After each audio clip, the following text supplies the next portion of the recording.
Blog Talk Radio.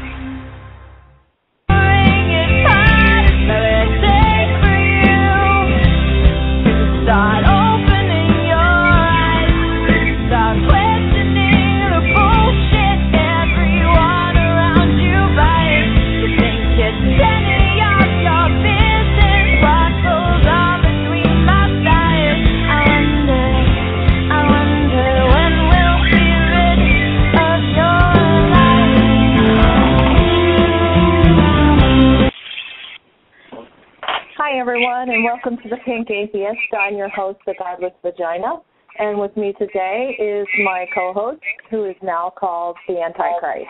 Hi, Jimmy. Well, hello, everyone. Yes, I got that new handle through Twitter. Thank you, Twitter. And we do have an exciting show for you this week. We're going to be talking with the President-elect for Atheist Alliance of America on the show shortly. And we're also going to talk about the Curiosity Moon Mars rover and a few other hot topic issues like the religious dogma and politics. Yeah, and at some point today in the show, what we're going to have happen is Chuck Vonderahe, the newly elected president of Atheist Alliance of America, will be calling in, and he'll be with us. So we might have to actually stop the show for a few minutes and interview him and then go back to what we were initially talking about. That's right. And I guess I'll get on to the news topics for today. We're not going to bring very many in, but one I did want to talk about was a Pakistani girl who is being held prisoner for allegedly burning the Quran. I'm going to try to pronounce her name right. Risha Mashi, is that correct? Risha Mashi, yeah. Yeah. Okay. It has also been discovered that this week that the police have tried or have planted that evidence, and that this girl did not actually do that. She's 11 years old and is suffering from Down syndrome. So. Yeah, and I think it just goes to show the dramatic stance of the Muslim religion, because they try to say that they're a religion of peace, but what we see is that any areas that they encompass, they can't live in peace, and they try to be extremist in a lot of manners. And it's interesting that this happened because I know that the reports are conflicting, saying that possibly she has Down syndrome or some type of mental disorder where she's not fully capacitated to understand everything. And the idea that she was framed by a mullah is just, it's unbelievable.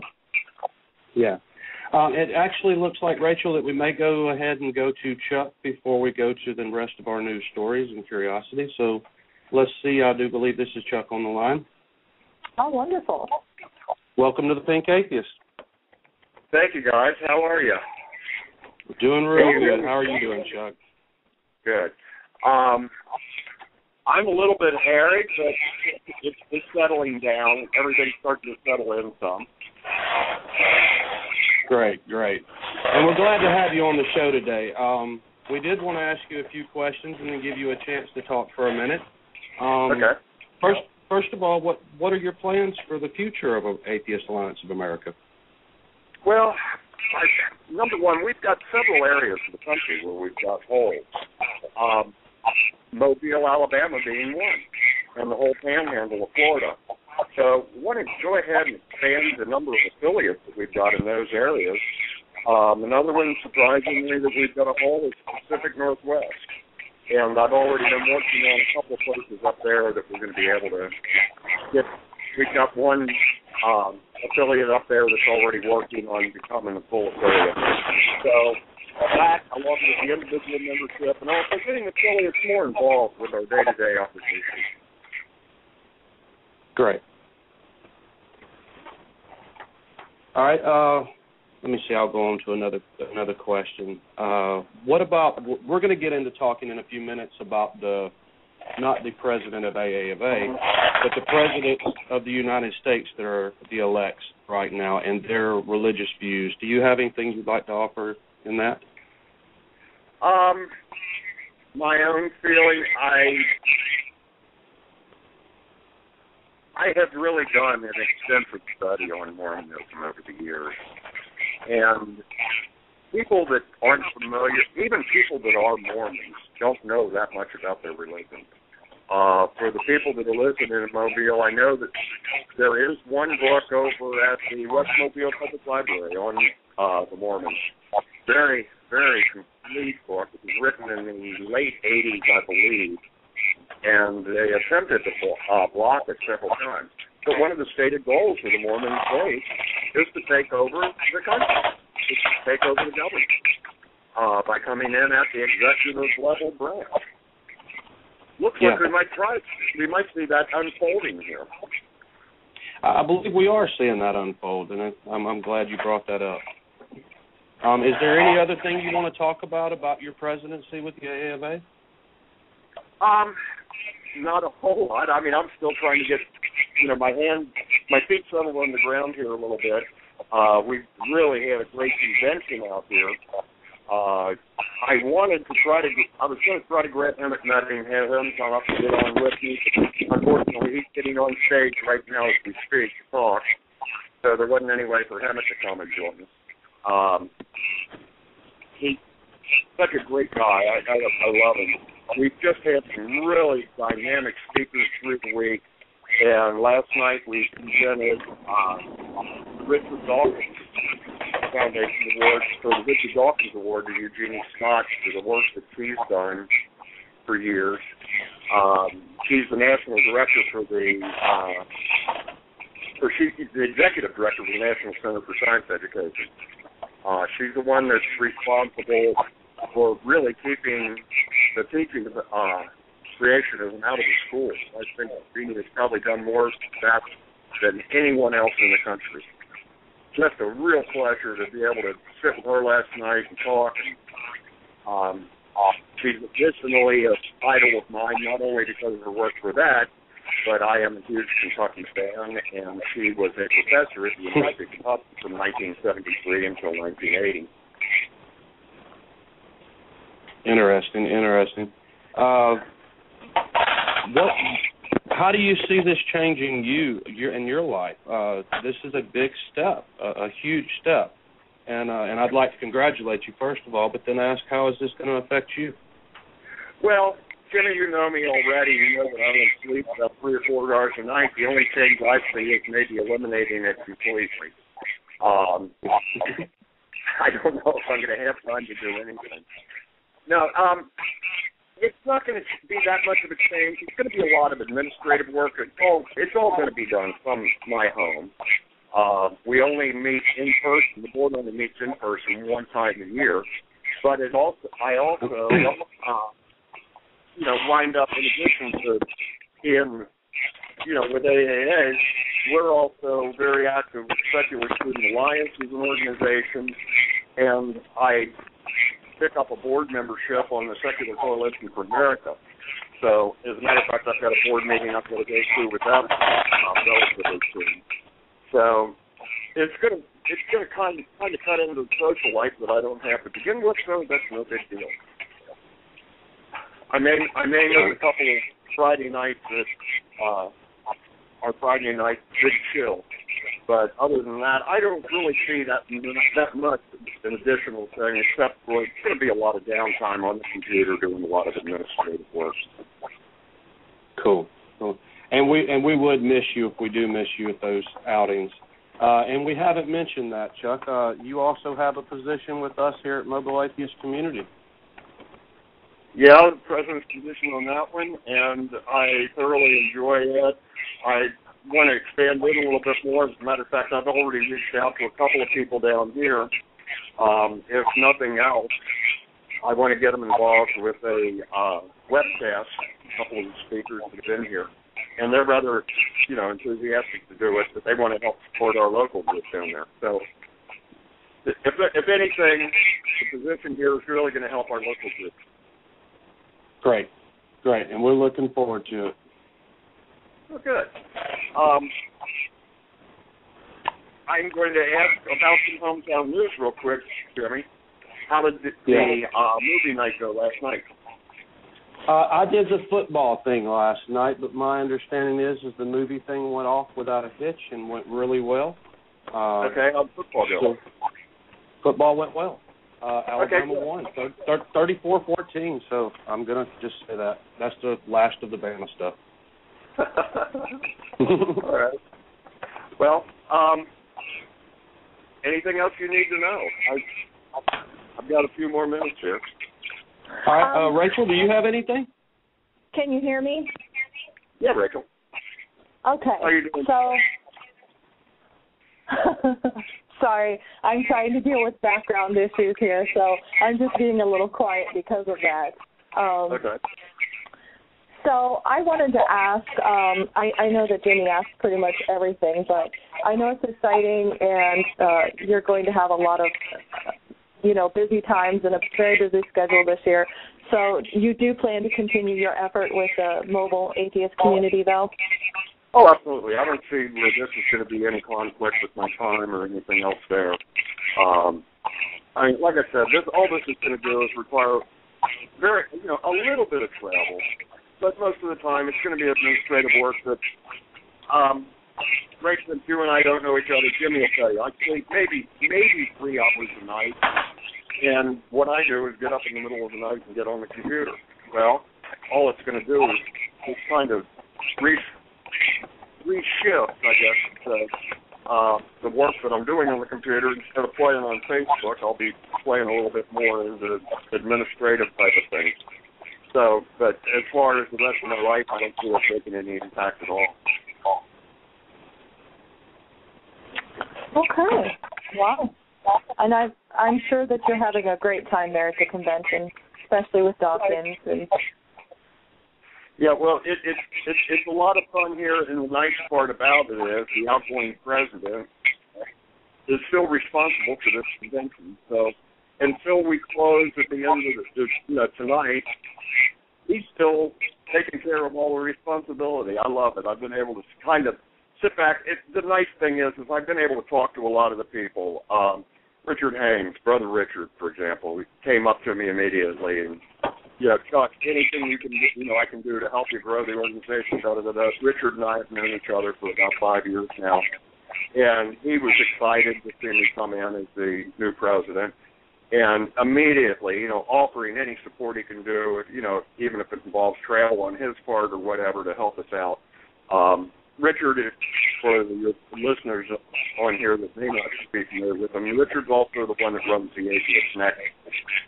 So that'll give you a little background on him. But there have been several other people, haven't met a lot of other people have really been very supportive in coming to me and offering, any help that they can do, either towards this or even in our local group. So I'm real happy with what's going on. Well, good. That's wonderful. I think that's great that you're doing this, and it's so astounding how small, an area can be, but how much we communicate and really get out there and interact with each other. Yeah, this was a real surprise to me. I wasn't expecting to be in this position, but it was a last-minute thing where I was asked to go ahead and run, and fortunately I was selected. So I'm very pleased that the atheist community had enough faith in me to think that I could be the one, to help them move AA America on to the next step. Yeah.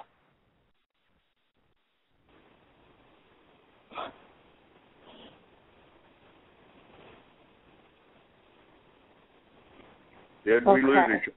Oh, okay, there we are. Yeah, here I am. Sorry, we're going through some technical difficulties, and it seems to only be on Sunday, so we're trying to check through everything and try to get it worked out. Second show, Yeah, another thing that happened last night, we had Herb Silverman, who is the founder of Secular Coalition for America. He was one of our speakers last night. Herb is also a former president of Atheist Alliance. He wound up speaking and doing just an absolutely hilarious talk He ran for office down in South Carolina about 10 years ago. We wound up writing a book about it.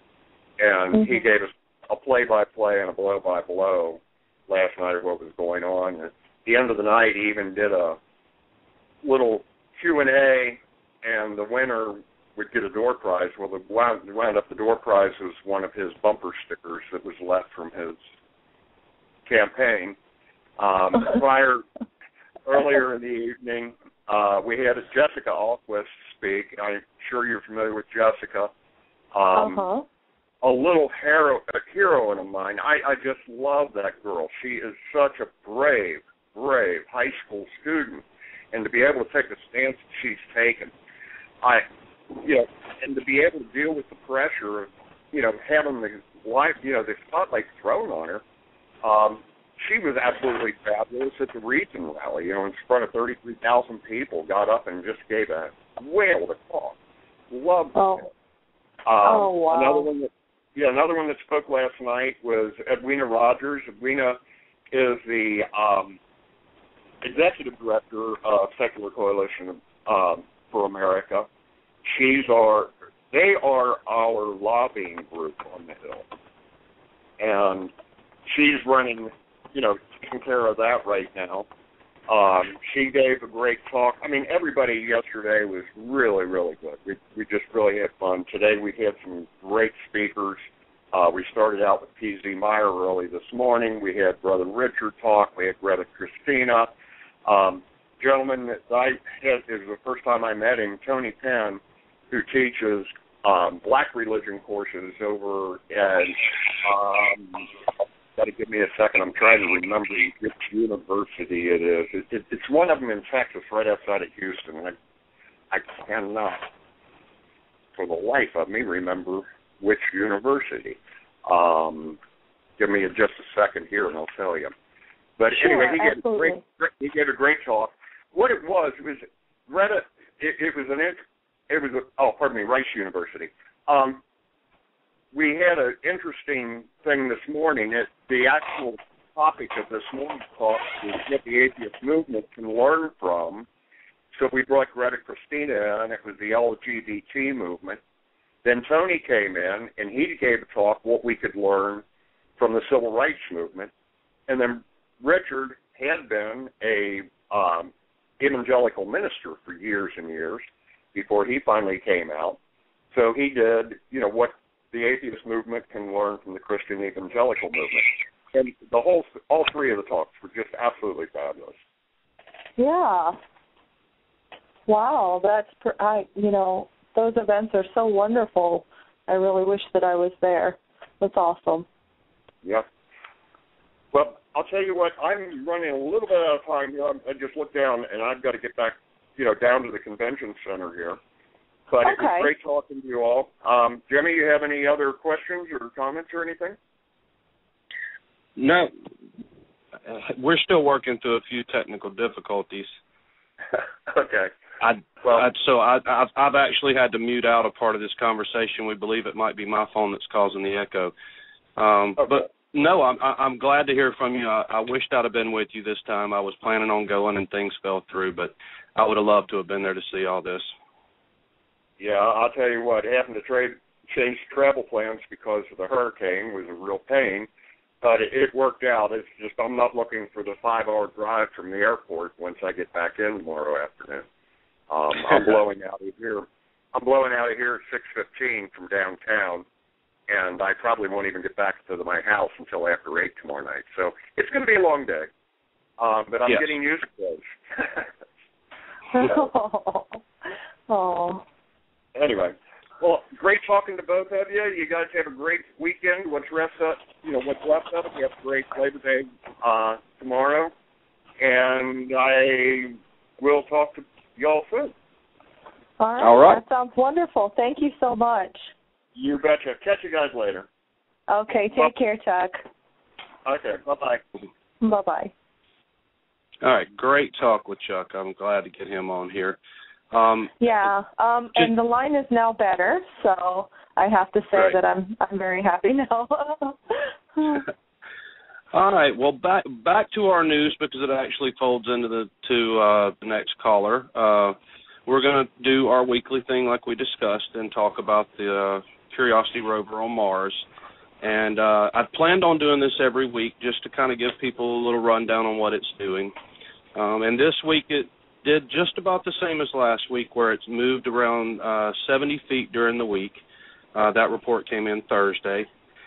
And we had a comment last week as far as, what capabilities was this thing going to have and what was it going to be able to look for. And for that, we're going to bring Ed on. So let's see. Ed, are you there? Yeah, Jimmy, I'm here. All right, thanks for inviting me. Oh, welcome to the show, Ed. We're so glad to have you. I appreciate that, Rachel. I'm going to jump right into it. Today we're going to talk a little bit about the instrument packages on the Curiosity rover. Curiosity is there for one of its main goals is to see if Mars is or ever was capable of supporting biological life. They like to use the term microbial life. So for that, we're going to go to one of the first instrument packages. And by the way, there's 10 in all. The first one is called MASCAM for short. That's Mars Laboratory Mast Camera. That is mounted, of course, on the mast. It's up there. It's about eye level height. And it images the rover's surroundings. It can use high-res stereo and color photographs, and it also has the capability of high-definition video sequences. Now, besides giving scientists some really, really great photographs, along with the community that's interested, we can more or less look over their shoulder, if you will. The mission team also uses this camera to guide Curiosity around.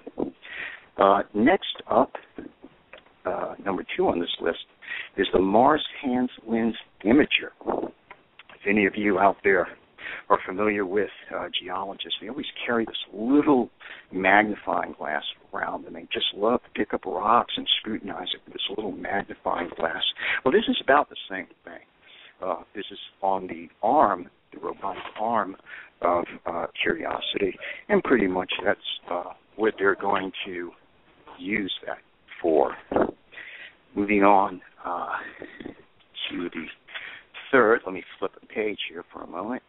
This is the Mars. Let me ask a question, if I can, real quick, Ed, about the first you brought up before we get off that subject too far. The images that it's shooting, is that also what it's using for navigation, or does it have other navigation stuff on board?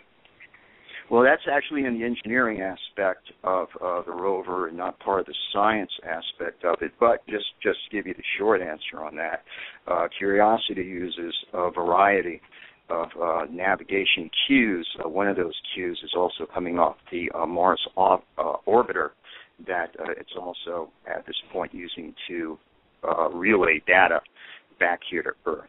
So that's just one way of doing that. The MASCAM itself, picture yourself with a remote control car, if you will.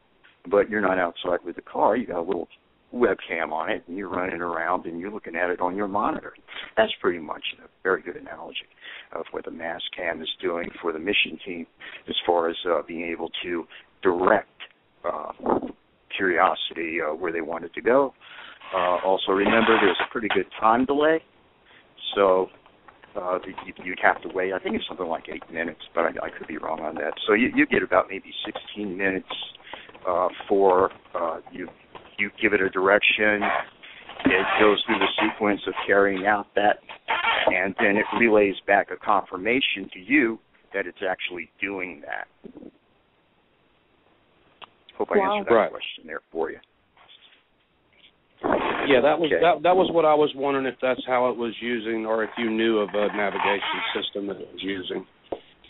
Yeah, since we're going to be doing this, by the way, every week, next time I was actually going to focus on the engineering aspects, how the rover actually works, drive system for the wheels, its communication capabilities, computer control, very interesting power source on this particular vehicle, and look forward to covering that with you next week. Cool. Well, I just jumped a week in advance then. Sorry about that. That's okay. Jump ahead. You'll find that once we get done with all this, that all these systems are really interrelated. They work together. It's a very, very nice engineering package they came up with here. It sounds like we can expect some wonderful things in the future from the Mars rover. Oh, sure. This is one of the most sophisticated vehicles ever put on Mars. Don't want to take anything from Opportunity or the other smaller rovers, but this one here is quite a leap in technology. If there's anything there to find, I believe this rover here will find that. Getting into that, we're going to talk about the third package. This was the Mars Descent Imager. They call that MARDI for short. Go figure. Acronyms. I don't think these engineers could design anything without an acronym. What that did, as the spacecraft actually descended to the Mars surface, this particular instrument package was active and was taking a very nice high-definition video.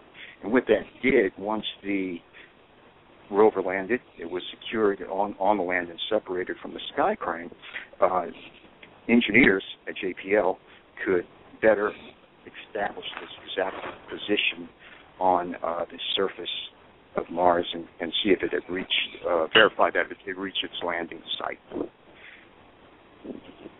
And from there we go to what's called the sample analysis on Mars. This is called SAM for short. This one here is quite a mouthful. We've got about 3 different packages involved in this one.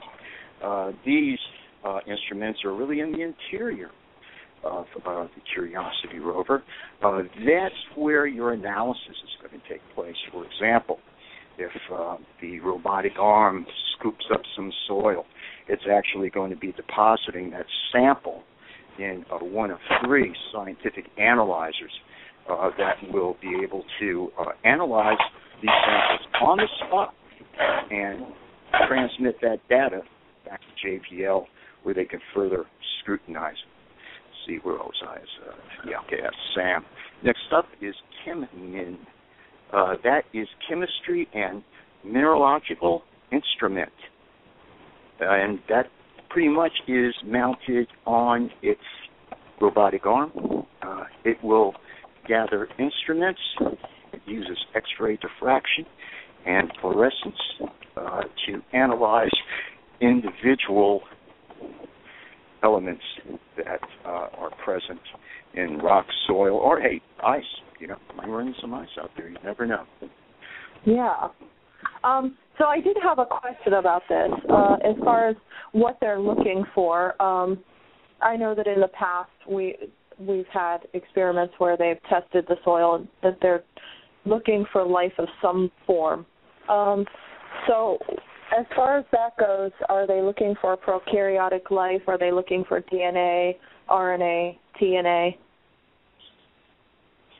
Okay, the biological aspect is a bit out of my field, but I can comment on just where they're going with the instrument packages that they have on board.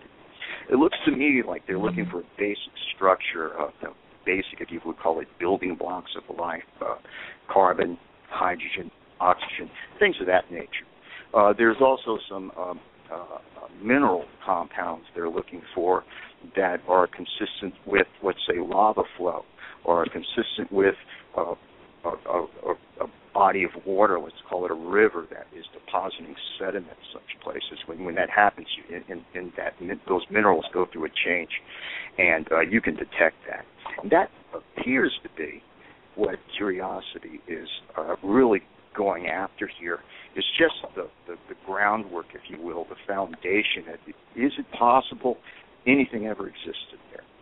It doesn't look like it's sophisticated enough, for example, to let's say they did come up with a microbe, an organic life form. It doesn't look like it's sophisticated enough to, let's say, examine the DNA and then beam that information back to Earth. Okay. So basically it can tell the basis for life. Do you think in the future that we're going to be able to isolate that type of, if we find the nucleotide bases, if we find specific proteins, is that a project for future missions? Oh, yes, very much so. Now, in my opinion, I think robotics can only take us so far. Once you start coming up with evidence like that, you need to send in a human team. You just can't do it with robots. The work is just too intricate. Sure. And so I know that they have found pockets of methane on Mars as well, and we were talking about this earlier. Why don't we explain to the audience exactly what the rover is looking for and perhaps the identification of the methane and where it's coming from, if that's possible for the future? Yeah, there's actually in the scientific community, there's a big debate on that. The Mars orbiter actually took, I think it was infrared images of the Martian atmosphere and came up with this really huge plume of methane. And I said that, I'm not sure how dense, of course, the plume was, because it's just infrared feed, but it did cover a pretty good area. So the debate up to this point is, did anything biological cause that, or was it some kind of geological force that caused that? Because it could very well be. Methane is associated with geological activity also. Or, hey, could it be a combination of both? The jury's out. That's why we're there. Absolutely. And I think it's amazing that we have this project, and I assume that at one point we're going to have to send a mission out there if we really want to identify other types of life. And that was a question I had. Is it possible that we could overlook other types of life because they're not identifiable by what we assumed that they would be? Well, sure, that's always a possibility. We have our biases, and when we take our biases with us, and notice what the scientific community says, life as we know it. As we know it. What about, life as we don't know it? It's going to be very, very hard to, you might say, think outside the box and recognize that life form when and if it presents itself. Or we stumble over it. We might kick it out of the way just thinking it's a rock. Yeah, absolutely. And so you wanted to give a little bit more detail on the rover itself? Sure. We got a couple of more packages here we can talk about. Where was I? We can talk about ChemCam. Everybody's probably very knowledgeable about this one. That's the one that has the laser mounted on it. And you get that Buck Rogers type look in some of the animations where it's firing a laser and it's melting a rock. And it's doing that so it can take off just the few thin layers. They call it vaporize. It's not a continuous beam either. This particular laser is a pulse laser. And it takes material off rocks and just a few layers. It has a range of 7 meters, that's roughly 23 feet. With a capability like that, you can actually examine rock formations or soil without the curiosity actually rolling up too close to it. It's going to be able to identify the atomic structure. It has a spectrometer mounted with it. It also has a telescope so that while it's doing this, it can take a very close-up picture on just what's visually happening as this laser hits that.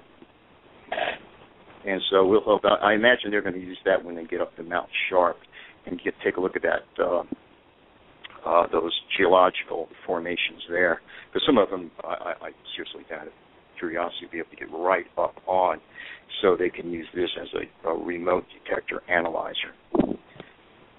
That is ChemCam. Wow. And let me just turn the page here a second. Okay. This is DAN for short, dynamic albedo neutrons. This is a contribution from Russia. believe it's the Russian Science Academy said this across the water to us to mount on curiosity. It's there to detect subsurface hydrogen. It has a pretty good range of about, I think they said 2 meters, roughly 6 feet. If you detect hydrogen down there, hey, could have some oxygen laced in there with it. If that's the case, you got water. So they're really excited about that. Geologists and biologists are excited about that. Actually, I've heard there were some glaciologists chiming in on that one. So Sure. The scientific community is revved up. I'm sure. And do the geologists think that there are certain things that we're going to find in the strata as far as the developmental process of Mars and perhaps the ecological history, if there ever was one? Sure. Just think about the geological layers on the planet Earth. You can examine them, and you can go back 100,000 years if you want. You can go back 160 million years if you want. It's all there. Call that a geological record. And what I saw from Mount Sharp looked extremely similar to the same type of formations we have here on Earth. So there's a very good chance that when they get up there and they example that, they will be able to go back in time of the geological history of Mars itself. And another question that I have for you, we were talking earlier about the core, what they're theorizing that the core could possibly be made of. Again, a real hypothesis and a debate going on there. They have detected a very weak magnetic field around Mars, much, much weaker than ours. That's why it's getting bathed in a pretty good intense shower of radiation. Here, and again, hypothesis out there, we think that the Earth's core is made of a molten iron that is rotating, and that is what's generating the very intense magnetic field that we have here at Earth. Now, this is a good thing because we have ourselves an International Space Station, and those folks up there are protected by the Earth's magnetic field from radiation that the sun puts off. Mars, however, isn't that lucky. It's got a very weak electric field, and unfortunately, it doesn't offer the same protection that our magnetic field offers here. So Mars's core, again, anybody's guess. It's still an ongoing debate. Sure. And what was the other package that you were talking about as far as the rover goes? Yeah, this is about the eighth package on the list. It's called Atheist, and it is a combination of an alpha particle X-ray spectrometer, and it determines the relative abundances of different elements of rocks and soils. You might say, you want to take a rock, you want to break it down into its individual elements. This here is the instrument that's going to do that for us. This is also mounted on, wait a minute, let me check that. With that, I believe that is mounted on the robotic arm and actually sits there and does a self-measurement itself to send back data to JPL. Next up on this list, it's called RAD. That's the Radiation Assessment Detector. Now, this here device is primarily there to measure the intensity of radiation as it relates to future human expeditions to Mars. So that can affect anything from what kind of spacesuit you're going to have, what type of vehicle enclosure you're going to have, how long these things will hold up, depending on the level of radiation. For example, the radiation field around the planet Jupiter is extremely intense. And if you were just in, let's say, spacesuit, like you see the astronauts using outside the International Space Station, if they're in that particular type of spacesuit, they couldn't stay out in Jupiter space no more than 20 minutes. And if you wait another 25 minutes, your electronics will go dead without protection. Oh, wow. So yeah, really something we need to know before we send humans out there. Here's one. RIMS is the next package up.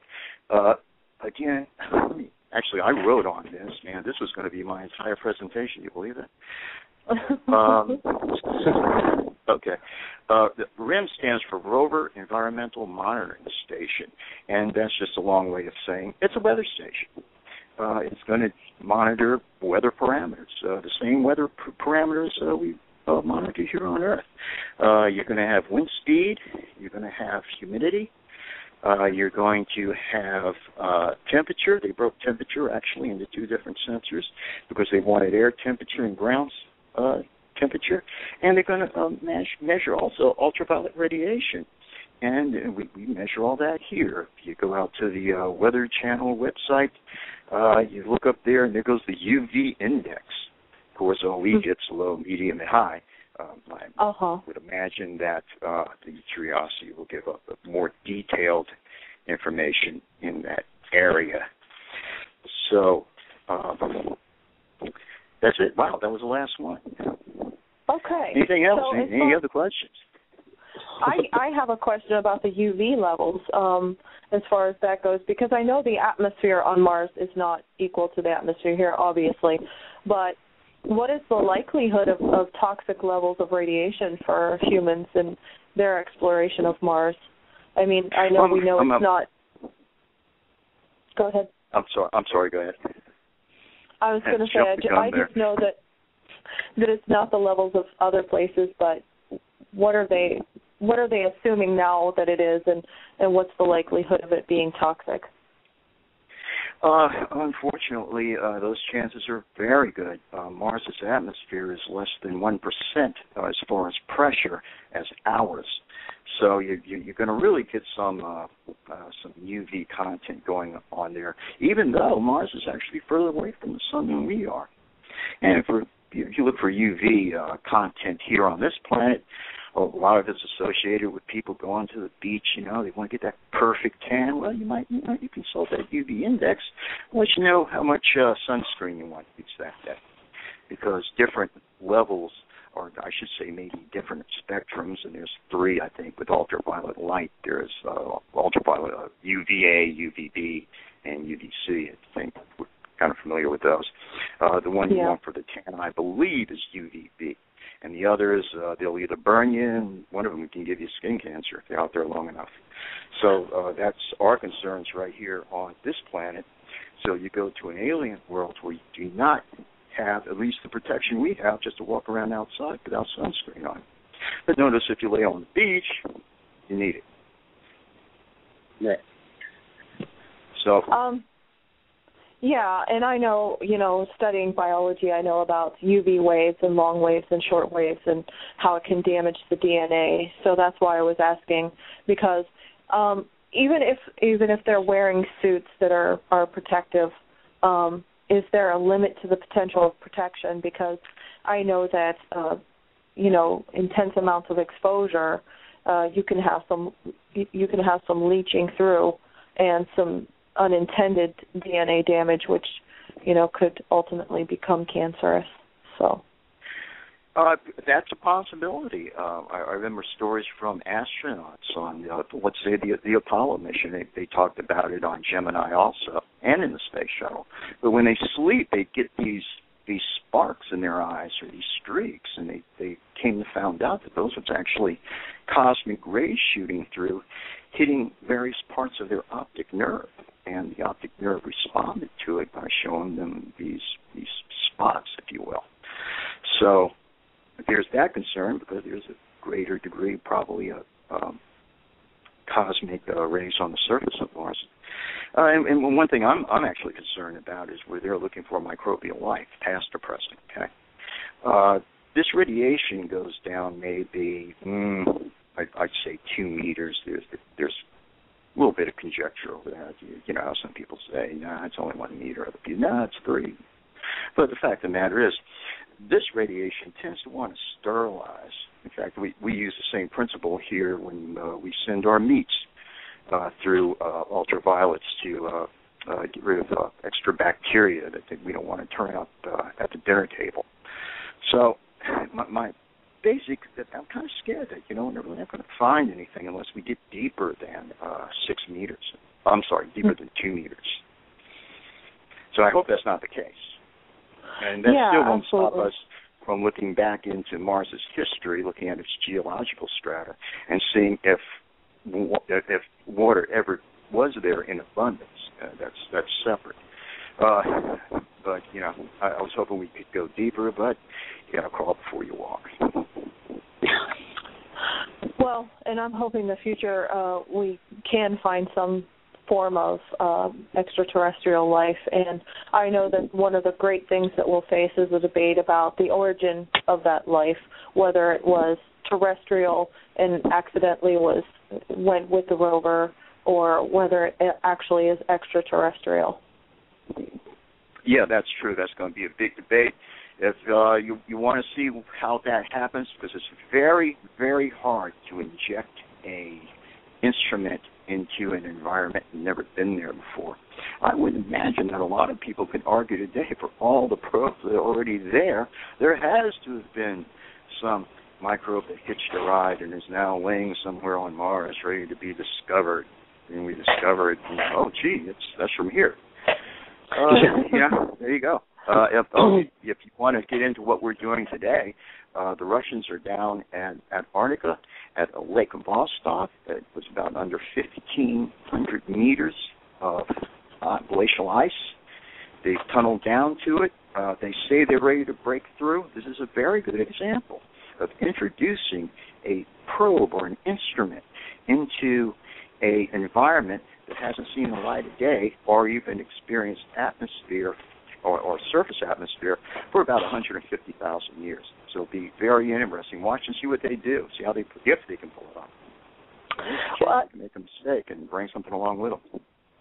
Now, would there be biological repercussions if we accidentally did seed life on Mars? I mean, as far as we know that things evolve and evolution happens, so per se that an organism from here does happen to seed itself there, what are the implications then for the future of Mars? Well, because of the intense radiation levels on the surface of Mars, and that will be bared out in a bit, I'm sure, by curiosity, you can have microbes surviving on the surface. The radiation's just too extreme for that. Okay. So basically, we're in no danger of actually, creating another planet that evolved similarly to us because we've seeded it, right? No. We jump. Of course, we can always jump into the realm of science fiction and talk about terraforming and bringing Mars back. But if we don't want to, if we want to stay, that's right. Yeah, we probably want to stay away from any kind of fiction these days because you just take it too far. But no, I don't think we're going to actually, let's say, somehow compromise a biological environment on Mars. If there is life on Mars, it's probably deep underground where the radiation can't get to it. And there's a possibility. We found microbes right here on this planet that are deep underground, never seen the light of day. They use a different type of chemical process to generate energy. So I know you work possible. in the. Go ahead. No, I'm just saying that's a possibility of deep underground life. So I know you work a lot with the scientific community. What are they thinking, speaking of extremophiles, about the arsenic-based life that was found, I think, a little over a year ago? Yeah, and that's a little bit different, too, because I'm not have any in-depth information on those particular life forms, and I don't know how they would react to an extreme ultraviolet or gamma rays or cosmic rays, if you would, which is a little bit more extreme on Mars than they are here. They seem to do all right here, though, in an environment where we say you just can't have life forms, and they seem to be chugging right along, no matter what we say. So again, life as we don't know. Those particular life forms was a surprise. Yeah, absolutely. And I remember the scientific community being shocked and shaken by that whole aspect. So that's why I thought I would bring that one up. Well, yeah, that's why they call it science. We don't know. We're out there to learn. Sometimes we're wrong. Hey, I don't know. Centuries ago, we believed that the Earth is at the center of everything, and the sun is revolving around us or orbiting us. And if you look up today, you see the sun pass by, and visually it looks that way. And at the time, they were calling that, I think, the geocentric theory. Well, a lot of people got together and proved that wrong. So science corrected itself and moved on. That's what we do. Yeah, and that's one of the things that makes me the most proud about science is that we're willing to correct ourselves. And this is a debate that I have with a lot of theists who say, well, science has been wrong, it's had to throw out theories. And I say, well, that's because we're always double-checking ourselves and testing and, furthering our data. And I'm very proud of that because I wouldn't want some stagnant form of science being practiced and us continuing in ignorance instead of growing as a species. Sure. The way science operates, if science didn't operate the way it did, we couldn't move forward. We stagnate into some kind of abyss. It's kind of scary. I'm glad we don't do that. Yeah. Some people might want us to, but we just keep on trucking on.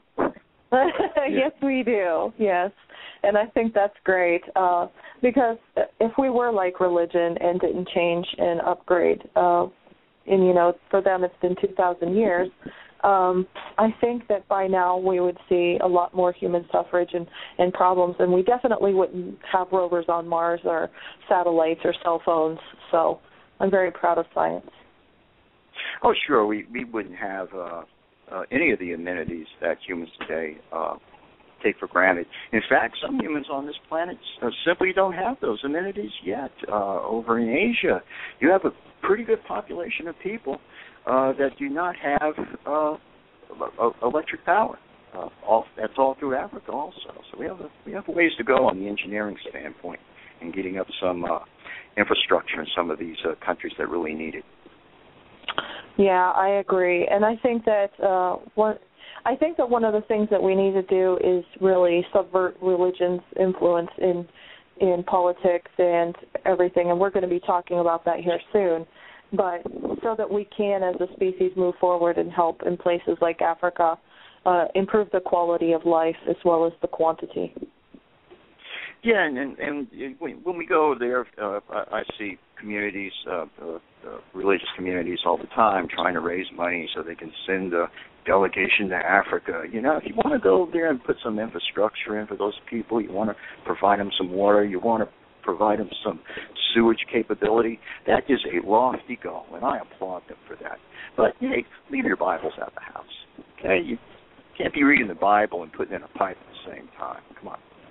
That's right. And dogma shouldn't dictate how people live their lives and how they function in society. I think that dogma belongs in a personal place, and that if you want to keep it at home, fine.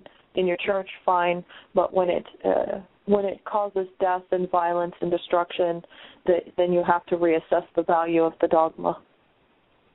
Sure, and you have to understand, people get kind of miffed when you go into their house and start telling them everything they're doing is wrong and you're right and this is the way you got to do it. I throw somebody out. In fact, I don't even let them in. I see them coming, close the shades, turn the stereo down, turn off the TV. Nobody's home. Yeah, I think that's kind of silly that we actually have religious people who go home to home trying to indoctrinate other people. I think that's a little bit absurd that you're going to show up and try to convince a person in their own home. Well, for every person, that represents a couple of dollars for someone. And so you got to keep that population up, or whether they use the term, the congregation. It sounds better, don't it? You need a large congregation.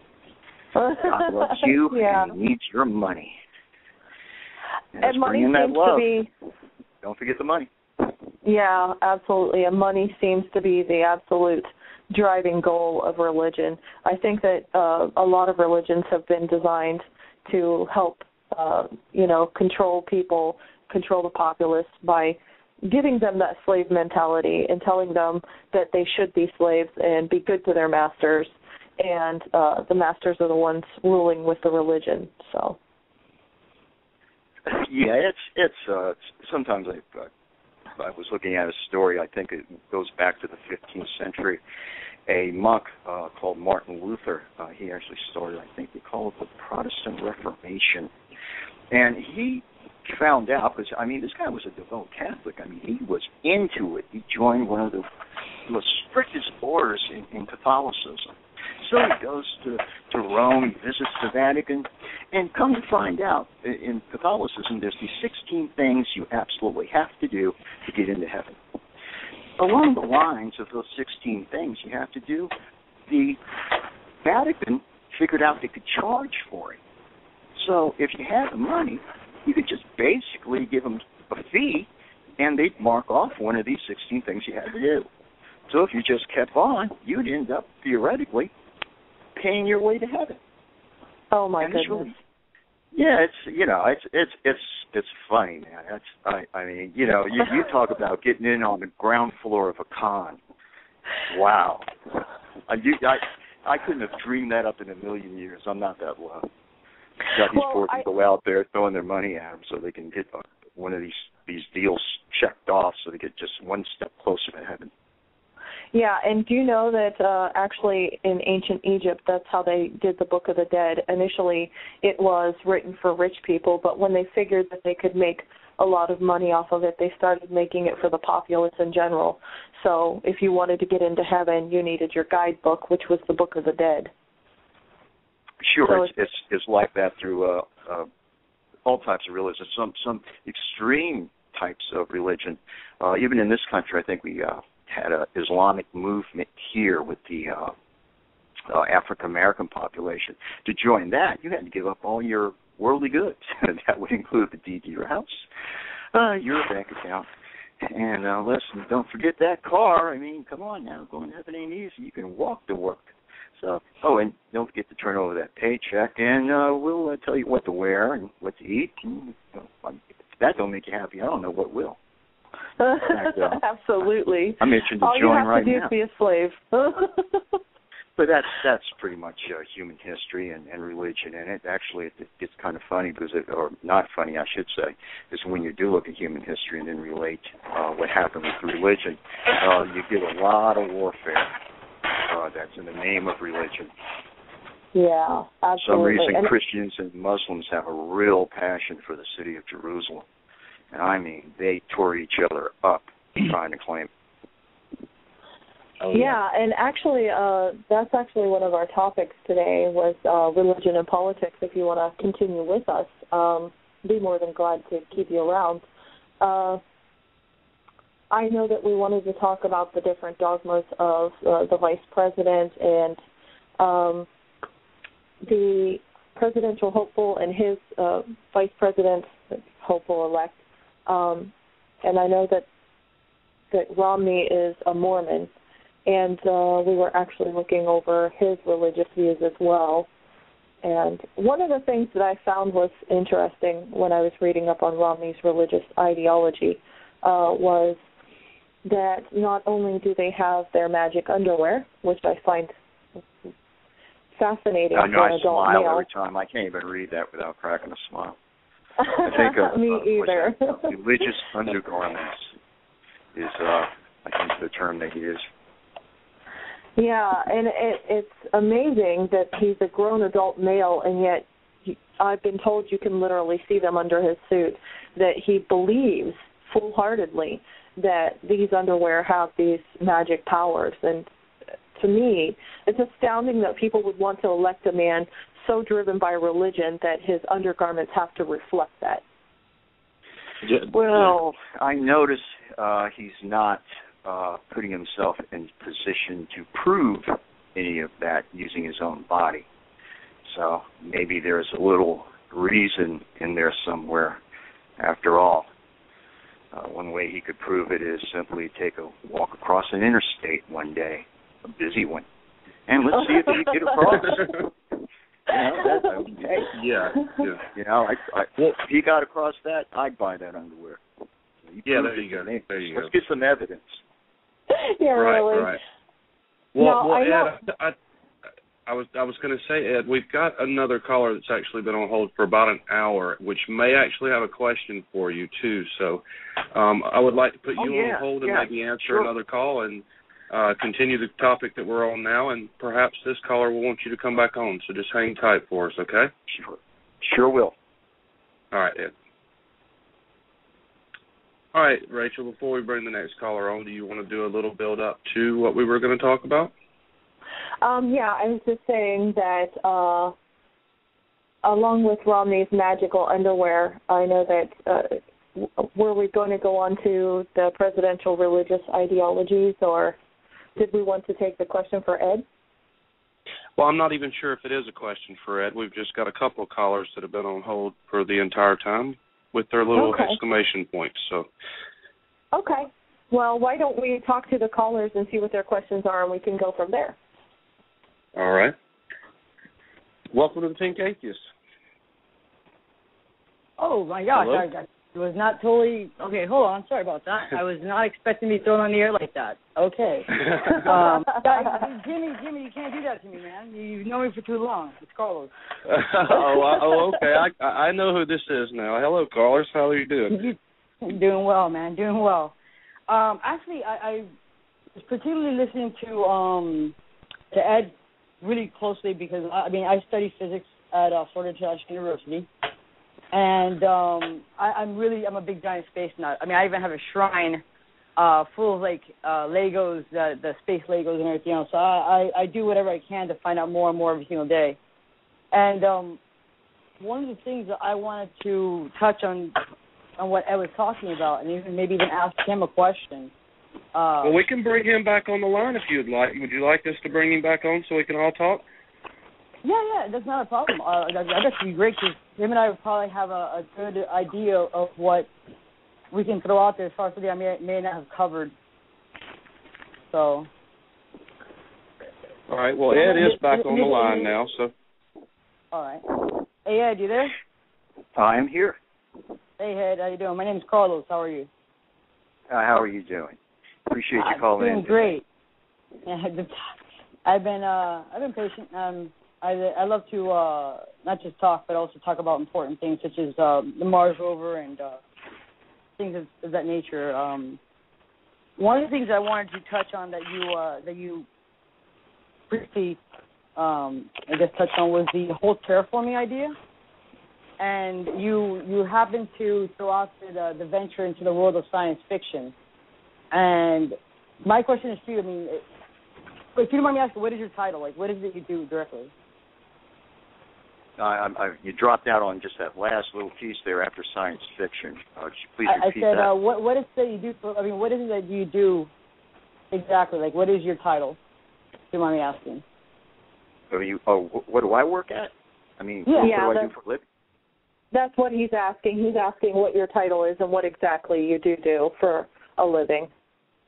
Okay, I'm an electronics technician at this point in time. To pay the bills, I service high-definition television. I've been doing that for about 20 years now, a little more. All right. Well, this is honestly a question for you and a question for even Jimmy and whoever else might be listening or even hosting.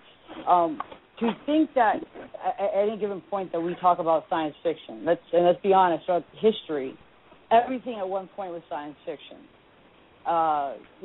Space flight, just regular human flight, the idea of microbial organisms, just everything at one point was science fiction. So what I wanted to touch on really was the idea of that terraforming, although we are far beyond anything right now to even think that that's even remotely possible.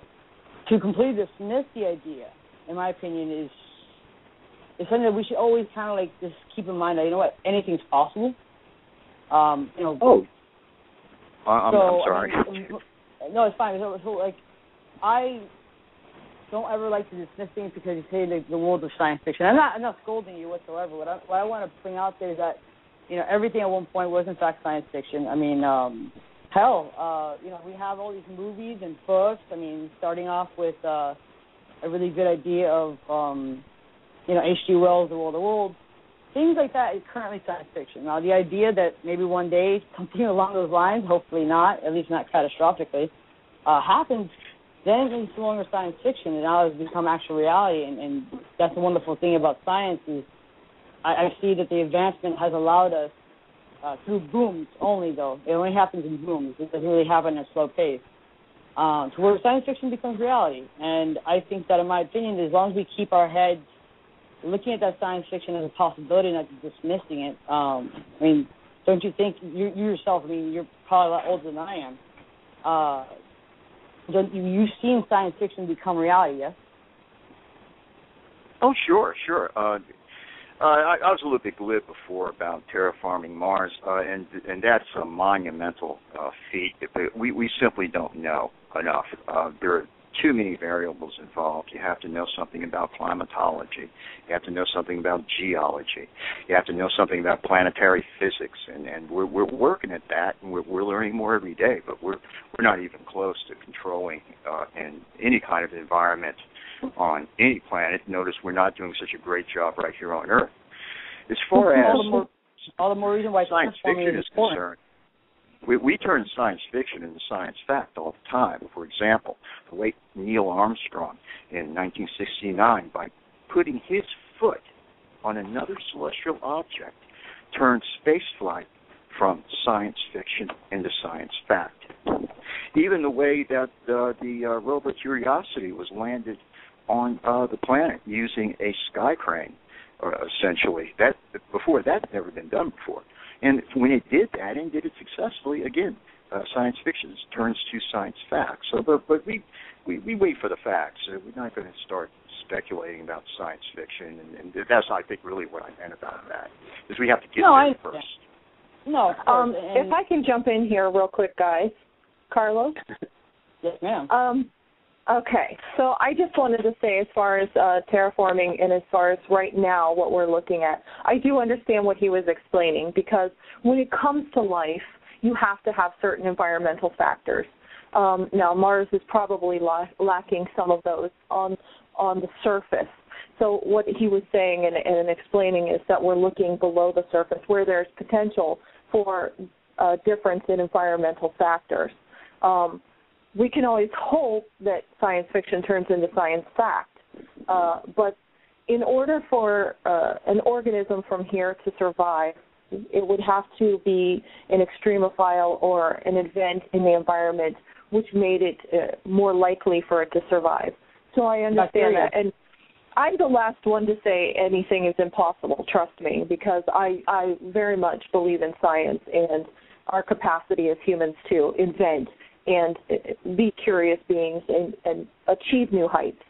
So I'm not going to say anything is impossible, but at this point in time and with the constraints with cellular organisms and their structure, the potential probably is not there on the surface, like you said, but we can always hope that there's that one little pocket or that one little event that took place, that there was life there, and we can prove that. That would be astounding. No, I completely agree. I mean, I hope to the day. I mean, one of the biggest things we have problem here is, natural resources. Natural resources are dwindling before our eyes. And in my opinion, I mean, if it's not going to be the moon, for whatever reasons, we need to start looking elsewhere for home, because realistically, we've totally damaged this planet, and if we can't do the reverse effect to it, we need to start finding someplace else. And in my opinion, it's going to be extremely difficult. It's going to be a very long, hard, and expensive ride to start doing things like that. But one of the things that that people don't even realize is that the moon, although it may look barren, it's actually not quite barren at all. And we have a lot of business to do there first, and maybe with going back to the moon and mining helium-3, which is what we really need right about now, maybe we can maybe that's the first stepping stone to Mars.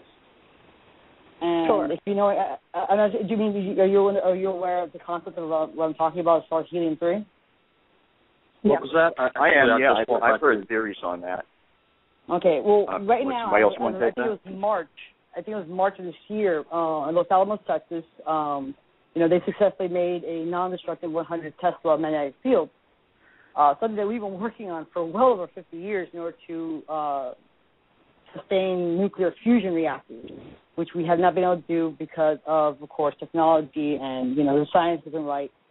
And now that we actually have been able to get at least 100 Tesla, we can actually start perfecting it and even now start creating fusion power plants. If we can start doing that now and get the helium-3 from the moon where we've been neglecting for so many decades, then we won't have to really worry too much right now about taking a new place or even colonizing right away. But I feel that the moon would be in itself be a stepping stone. And that's what I do. I don't care if I'm at McDonald's, I'm at Kmart, I'm at Walmart. I don't care if I'm sitting there in a drive-thru. I'm always advocating, space travel and everything else. So, where do you guys see? Personally, from personal experience, from your education, where do you see us returning back to the moon, if at all? Well, I've actually heard some people say, and of course I have nothing behind this to put up as fact, but that the talk of space travel was the moon was actually going to be more of a kickoff or a gas station, if you will, on the way that we were going to plan for further explorations out, which was my understanding, and it had something to do with the way the moon around the Earth and its traveling further away from the sun and being behind us would actually make it very cold. And then the times that it's towards the sun would make it extremely hot. So that it's almost like in Mars. Mars has the two extremes: very cold at night and very, very hot during the day. We're going to experience that everywhere, but that's what I've heard. So.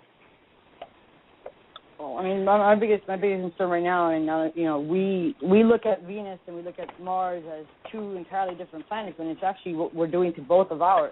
We're doing the end result to Mars and Venus as we're doing to Earth. Venus has a thick, lovely, and I think I say lovely hesitantly, thick sulfuric acid atmosphere, which we all know if you guys pay attention to the missions that have been sent there. We don't last long as far as our rovers and anything else that matters. I think the longest one was a Russian one, lasted for a couple of hours, maybe not even over 2, and it ended up scanning the lens cap by total accident, and then it died. The reason for that being is based on what we know how chemicals in the atmosphere work, and of course extreme temperatures from the sun being that close and whatnot. That is in itself called the greenhouse gases entering the atmosphere, staying within the atmosphere, and not allowing the heat of the sun through the UV rays to essentially not escape. So we're doing that to Earth.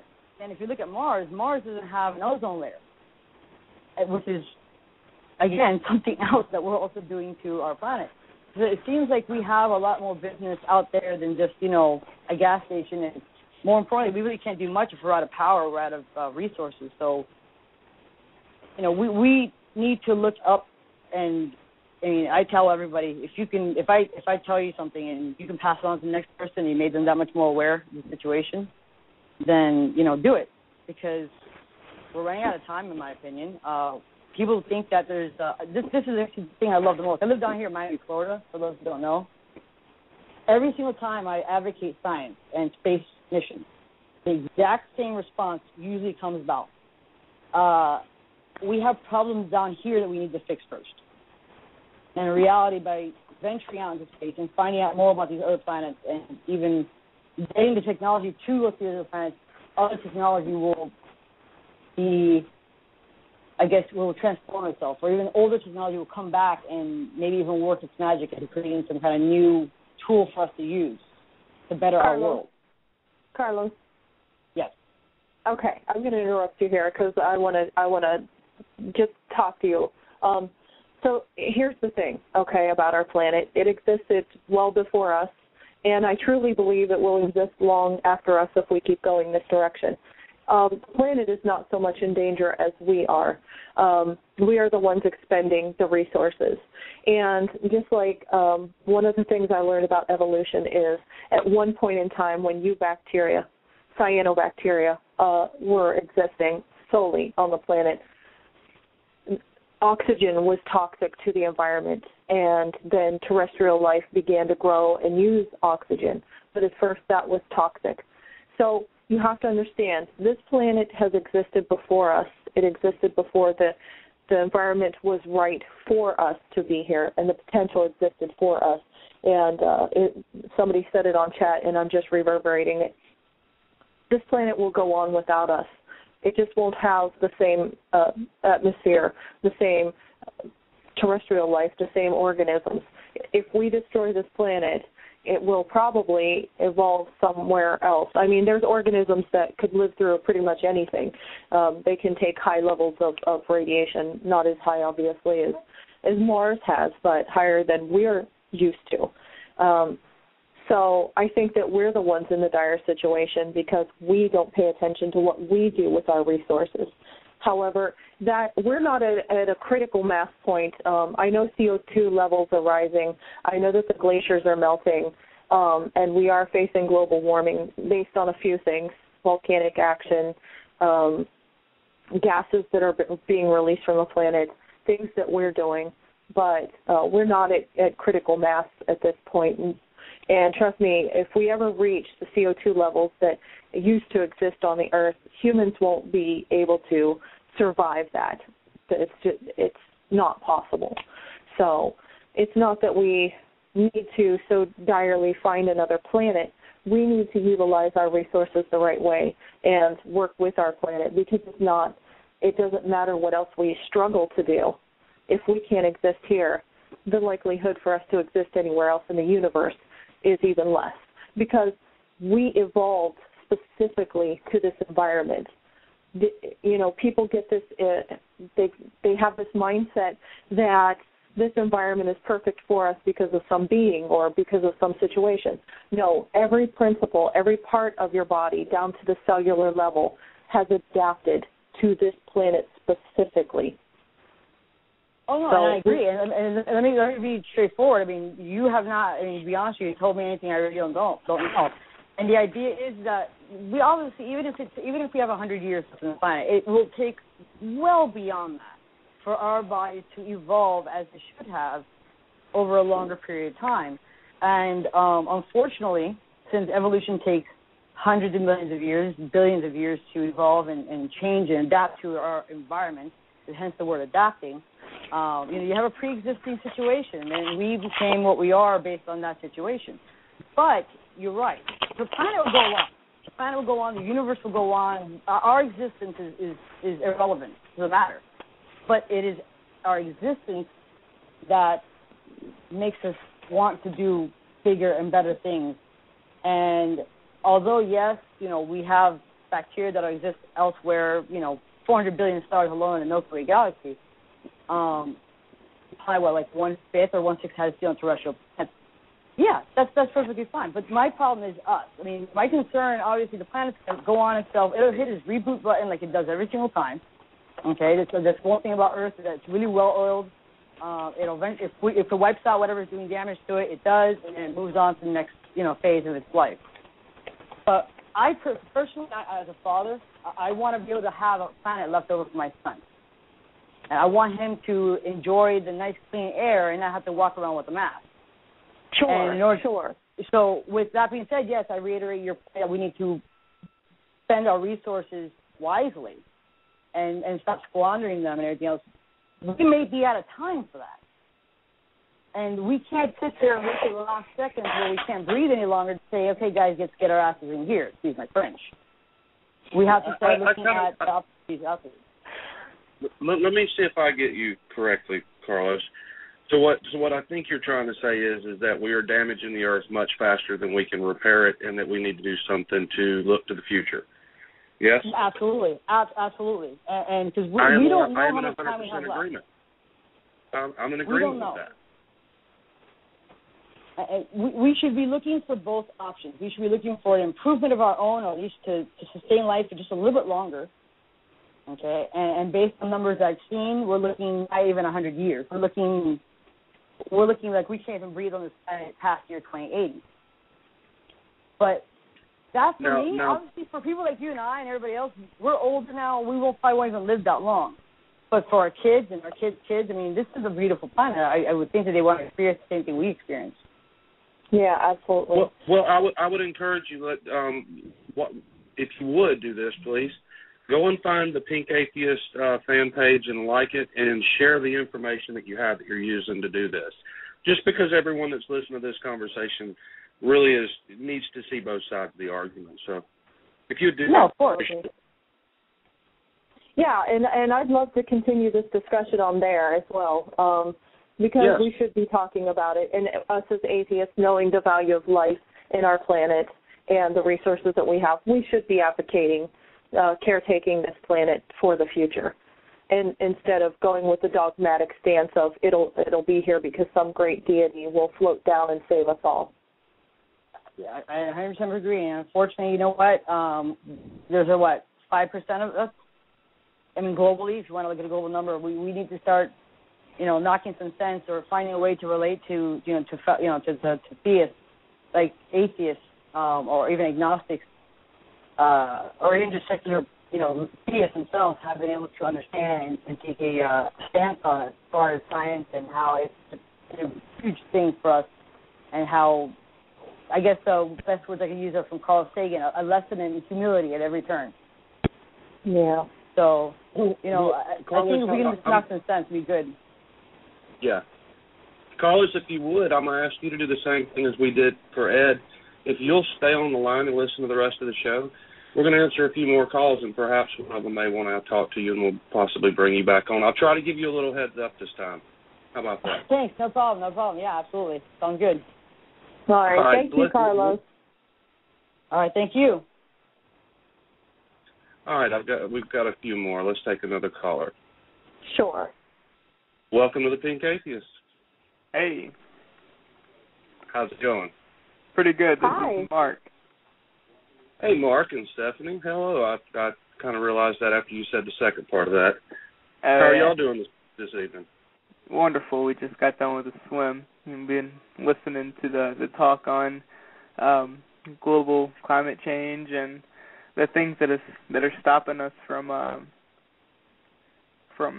fixing these problems that we're facing right now as a species. And I agree with everything that's been said. I feel like religion has really gotten in the way of fixing global warming. Obviously, the Conservative Party is very adamant against denying all scientific evidence regarding it. However, I don't think that they actually believe what they say. What I would say that the problem is that fixing global warming, space exploration, thinking about our future as a species isn't profitable. And it's a shame, but until we get the profit motive out of science and out of politics, before even the religious motives, we're not going to have any substantial change. Until people stop worrying about NASA making a profit in the next 50 years, NASA's never going to get any funding. As of right now, their funding is equal to a small percentage of all of the money spent on the foreign wars. But the difference is those wars make us money. And space exploration and particle physics, it just doesn't, And until we fix the profit motive, we're not going to fix the lack of science. Actually, I would like to counter you on that. I would say that the motive is not there to make a different kind of profit. It's more profitable to cut down a forest and plant, fruits and vegetables that can easily be sold at market. Now, if we could see the potential profit in planting the trees and reseeding the environment and helping those goals, then everything could change. The problem is, really, if you look at it, and I have, is dogma, because a lot of the Christians that you talk to, a lot of the fundamentalists that you talk to, they are so obsessed with the fact that this planet was created for them by, their floaty sky god, and so they really absolutely believe that, the destruction of this planet is actually their ticket into heaven, and that it doesn't matter what they do to this planet because their deity gave it to them, and so therefore it's a fail-safe. If the world blows up tomorrow, obviously that was their savior's return method. That's what we were supposed to do. And they rely on these doctrines, which are toxic, to confirm their delusion. And if we saw the profit in taking care of our world, it would be a different place. But just like Romney and them, they rely on their dogma to make their rules in their politics. They rely on their dogma for everything in their life, and it's very toxic. And it's hard to convince a person who believes that death for them is only an entrance into a happy, happy place, that this world is the happy place, and this is the best it's going to get, and that we should be taking care of it. The common person thinks that. The conservative voters and the conservative states will tell you that. But, I promise you that any of the very educated politicians in the Conservative Party, like Paul Ryan, who will fight tooth and nail on whether climate change is happening, they just don't care. They know that it's going on, but it stops their profit motive. They won't get as much money. And Karl Marx said that religion is the sigh of the oppressed creature. It's the opiate of the people, of the masses. And the Conservative Party pushes religion as a placating effect, I guess, as something to distract them from the real problems. People like Mitt Romney and Paul Ryan, who are very educated, they went to college, they took biology and all of the essential sciences, they can't tell me that it's not happening. My teachers in geology, I'm a geology major right now, they will tell me it's happening, but then they'll tell me that it's not our fault. And they'll agree that the reason they're saying it is because they're funded by oil companies. And I disagree that religion is going to be the thing that stops us from space exploration. It's really the capitalists pushing religion on the poor and on the uneducated to pursue their own motives, to pursue the motives of the capitalists. Oh, absolutely. I would agree with that 110%. And it's for those of us who notice it, it's quite obvious. Religion is an easy manipulation to people because they truly believe that if they be a good person and a quiet slave, then of course they're going to be repaid in heaven with this gloriousness. What they don't realize is, no, you've just given your life away to slavery and devalued it completely, and you never got any joy out of it because of that. Religion, that's why I am such an enemy of religion, is because it has such potent toxic effects on human beings. And look at what it does. It flies planes into buildings. It covers up pedophilia and child rape by the thousands. And you think about that, that needs to be eliminated. But yeah, it keeps people in this capitalist idea and this idea of slavery. Well, everyone wants to make it to the top, but we know only 1% is up there, and they're not letting the rest of you rise to the top with them. They want to keep you oppressed. They want to keep you stupid. They want to keep you fighting their wars because it's what benefits them. And as long as they never have to do that, then they're completely content. Yeah, absolutely. And I'm an atheist and an anti-theist at that. And, I will continue to say that religion is one of the worst things to ever be invented by man. But unfortunately, I think that is just one of the many distractions that we're handed and that we're fed by the ruling class in order to turn a blind eye to what they're doing to our planet and to our society. Yeah.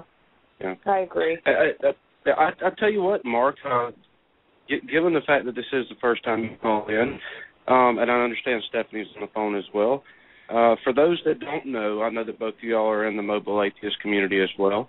If y'all would just take a minute and say who you are and give a brief description, and we'll go from there, because y'all are probably going to be regular callers. All right, Stephanie can go first.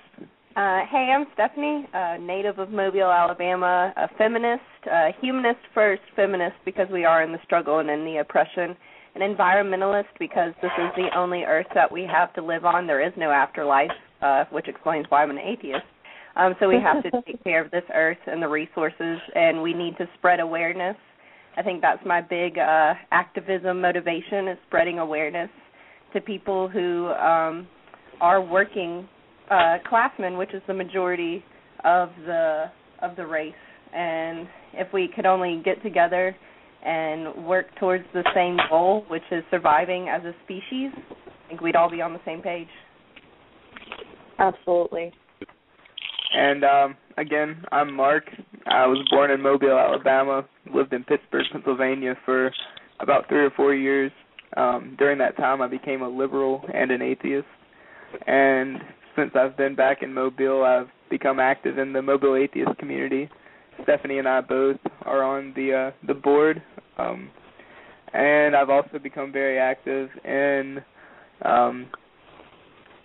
liberal politics, most notably Marxist and Trotsky socialism, and that's where I am now. I hope to be a geologist in the near future. Wow, wonderful. Wonderful. Great. Well, Mark, I was going to say we have several other people on hold. I think we're going to run through a few of them real quick, and I want both of y'all to stay on the line, though, because we're going to come back to y'all, I do believe. Absolutely. Good talking. Yeah, good talking to you, Mark. Wonderful that you called in. All right, let's see who we got next. Okay. Welcome to Mobile Atheist. I'm sorry, I'm going Mobile Atheist now because I've been talking about it. Welcome to the Pink Atheist. How about that? Will that work better? Yeah, that works just a little better. Hi, Rhett. How are you? Hey, I'm good. How are you? Oh, I'm good. Did you have a question for us, or would you like to introduce yourself? Well, I'll be happy to introduce myself. My name is Rhett Ellens. I am the Minister of the Universal Fellowship of Mobile, and am friends with Mark and Stephanie and Jimmy and, pretty much everybody in the Mobile Atheist community. And we're an organization, I don't know how much y'all would know about UU, but it's a very broad, open type organization, and we.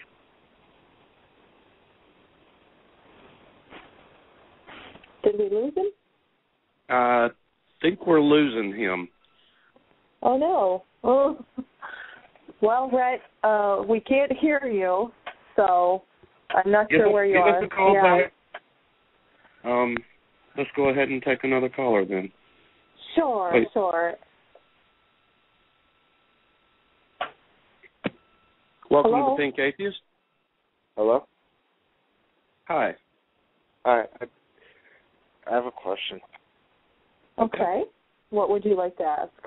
Okay, well, I'm just saying, out there, I'm Christian, just saying it, I just want to know, like, why you're atheist. And that's it. I'm not going to, like, belittle anything. I just want to know why. Well, it would be a bad place to belittle, but, Rachel, if you want to take it first, go ahead. Sure. I'm not sure what you know about atheists, but one of the things that usually makes a person atheist is looking at the evidence and reading the Bible, looking through the theology. And I know that I've read the Bible. I know that my reason for becoming an atheist was because I actually did understand what was in the Bible. And, it's hard to conceptualize everything in the Bible as realistic, and I know some people say, well, those are stories made, to guide us, but the Bible is actually very terrible if you've read it.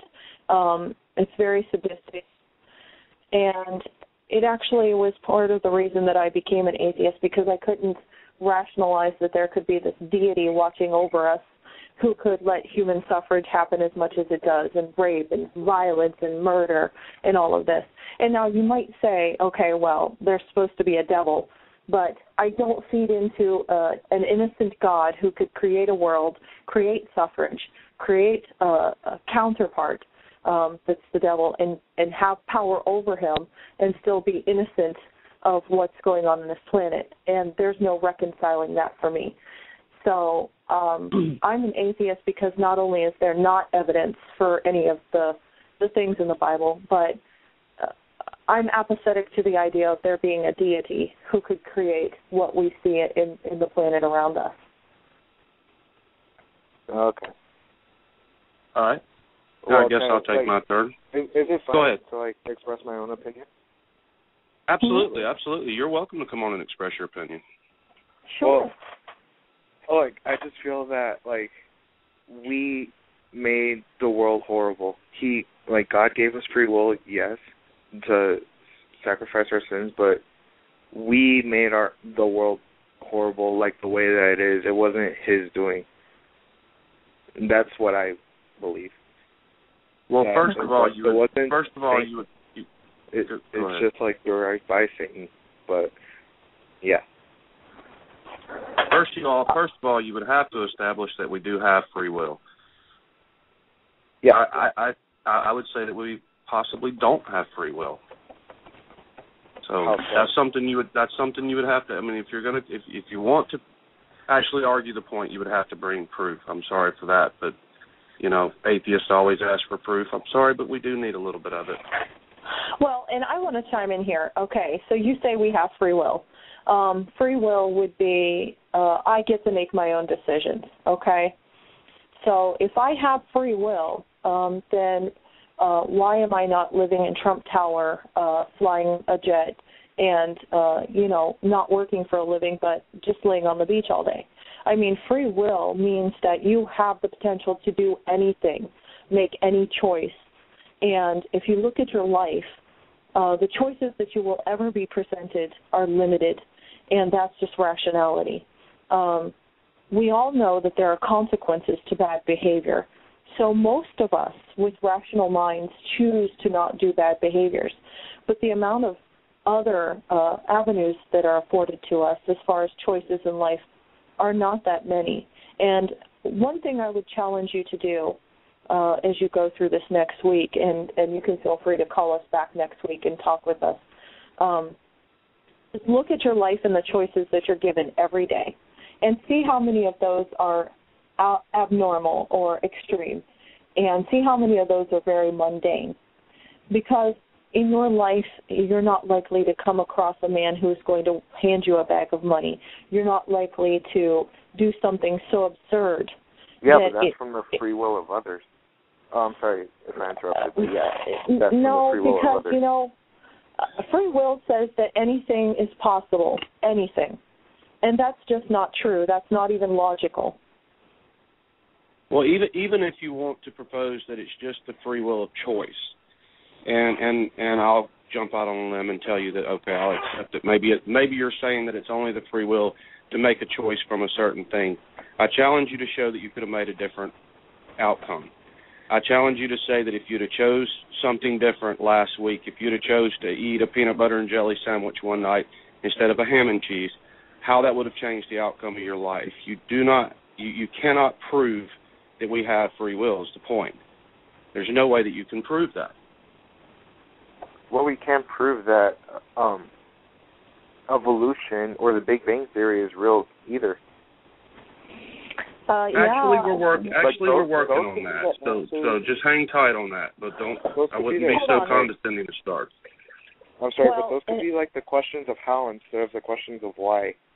Hold on. What did you say we can't prove? We can't really prove the the theory of evolution and the theory of the Big Bang Theory. Okay, so now I'm going to take you to task. You just walked into my home territory. Evolution is not just a theory. It's a fact and a theory. And I want to put that to you. 6,000 human fossils in the line of evolution. We have overwhelming evidence. Darwin had over 20,000 fossils and species that he brought. No. Please don't let me go, and then I'll let you go, okay? Because let me tell you something. He worked for 20 years. He consulted with doctors and scientists and geologists and every other kind of professional in order to write his book. Darwin knew exactly what he was talking about, down to muscles and ligaments. He had over 20,000 species that he identified, and they are in a museum in London. So if the theory of evolution was wrong, why is it embraced all over this world by every scientist who is out there teaching evolution? Yes, but what I'm saying is that those could be the questions to how instead of the questions to why. I believe in evolution, but not like to the point where we came from monkeys. I just feel like we evolved. To say we came from monkeys shows the fact that you haven't done any of the research yourself. We have a common ancestor with monkeys. At the time that we had a common ancestor with monkey, we were both the same. We didn't evolve from a monkey. In other words, the monkey did not evolve for the past 4 million years, and then we did. That's an ignorant statement. That's just an absolutely ignorant statement. It is, and you know what? Here's the deal. It's not just monkeys. We are a form of primate. We are a form of ape. We are Homo sapiens. So you have to understand there's been more than one divergence.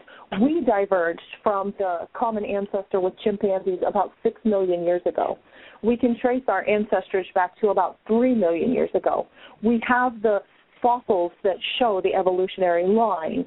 Okay, not every fossil, and nor will we have every fossil, but you can't show that humans went from being humans to crocodiles to humans again. Okay, evolution doesn't work like that. It's not leaps and bounds. It is slow, subtle movements through time by environmental pressures. So you're never going to see that one day an ape is an ape in the forest and the next day he's a human walking out of it. That doesn't happen. They have already taken their evolutionary trail. They have already diverged. They are successful, and that's what keeps them being that species. And when that success is dwindling or when a mutation happens, that's when you will see a change. That's what we see in a lot of things, and we see evolution happening today. There have been overwhelming experiments to show evolution, including the E. coli experiment, which showed that E. coli itself mutated 3 genes. And 3 is pretty significant within a period of time of 20 years because it turned on 3 genes to be able to accept citric acid. Now, that is a feat because without the primary gene, the other secondary genes didn't function. So it had to turn on all 3 genes in the correct order in order to function to absorb citric acid. And that is a form of evolution because evolution is when you get it right, it sticks. And it's not just one organism that evolves, but whole groups of organisms. And so you're never going to see one monkey becoming a human, but you could see a potential group of monkeys becoming slowly something else. But it's going to happen over millions of years. And humans only have 300,000 years that we can really account for in our development. We are a brief moment in time versus the whole history of evolution. So how can we sit here and say we know what happened when we're the babies on the block? We haven't been around that long to see what's going on. We're just now learning how to look for the triggers of evolution and look what's changing. So when people say to me evolution is just a theory, it triggers my buttons because evolution isn't just a theory, it's a fact and a theory. And we can prove it. Well, I can also give evidence in the Bible that God is real too. And I'm just saying if you want to provide I got to hear. I'm sorry, but hang on. And I could just say that most of the scientists that you're explaining, like Darwin or Einstein, were of the religious faith.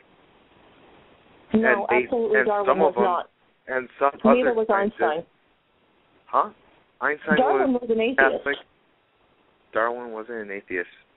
Yes, he was. He was really. Catholic. In fact, he left the church and he fought with No, his own Hitler wife was because, Catholic. Huh? Yeah. Hitler was the Catholic that you got to accept. You're not going to put Einstein over there. No, I know that Hitler was Catholic. I'm not. I didn't even bring up Hitler. I'm saying that they were both of the religious faith, and yes, Einstein was Catholic. No, Einstein was not Catholic. Einstein was born to a Jewish family. He didn't know it until he was older, and then he embraced his Jewish heritage. In fact, in Israel, there is a college named after him that holds all of his papers. You're talking about two people that I have studied diligently in my life. And as far as Darwin goes, by the time that he died, he was a complete apathetic atheist. He wanted nothing to do with religion or God of any kind, as well as Einstein, who talked about not believing in a personal creator, as in somebody invested in him. And when he talked about a creator, he was talking about science. He wasn't talking about some deity that flies in the 12th hour and saves you from something. These two men were not religious. In fact, Darwin, after his daughter died, wanted nothing to do with the church. And it took him as many years to publish his book because he didn't want to offend his wife, who was religious. But he finally did it. So no, Darwin was an atheist. He's accounted among us. He started out religious, and then after he understood the theory that he was looking at, he realized that, one, there doesn't need to be a God for all of this to have happened, and two is he didn't need a God. Well, it's just like I was a Christian at one time. That doesn't make me a Christian now. That's right. Period. I mean, sure, you could find some text where he went to a church at one time or something to that effect, but that doesn't change the fact that he died an atheist. That's right. And in fact, there was no bedside confession about believing in God. There was nothing. Darwin died, and he died an atheist. And though he was buried on religious grounds, he was what he was, as well as Einstein. Einstein embraced Judaism, but he embraced it in the form of his people culturally accepting that. He was not a religious man. He did not go to temple. He did not worship like the other people. He was a very diligent, intelligent man. And some of the verses that he wrote later on in life explain his criticism of religion and the likelihood that he was also an atheist. But I am curious. Carry on with your Bible proof that God existed, since you seem to have that. Well, still there? I'm just going to use this as a comparison. We have all these objects in our possession and all this, right? And they're all created by something. How could you not say that we weren't created by something as well? We have a bed that was obviously created by someone. I'm not saying like they were created by God. I'm just saying by someone. We have everything that was but just like made by the hands of others. You don't really think that we were created by the hand of someone? Well, you keep saying this someone. Who created this someone in your theory? Because right now I'm not just saying Christianity, because there's obviously other people out there with different types of beliefs, like the Muslims. And so I'm just saying someone right now. Okay, so keep it at someone. But since you brought this up, that there's some proof, who created the someone? Yeah. I'm going to hold you to an answer on this. I want an answer. Who created the someone?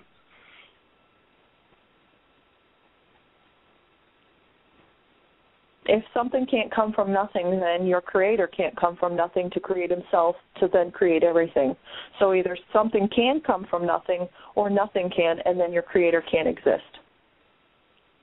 Well, then how can you explain fire? Fire was never really Fire made doesn't come from nothing. Don't you make fire? Not really, no. Really? Okay. It's an element that just came to being. Fire was an element that just came to being. How can you not say that someone just came to being? Okay. How many times have you sat around and fire just started, out of nowhere in your room?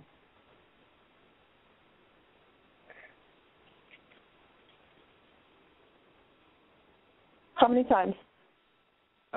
He, I believe, dropped out. Yeah, we dropped him. Okay. Yeah. All right. Well, interesting first theistic call. So, guys, if you're going to call in and you're a theist, bring the proof because, we're not going to take it easy on you, but good try.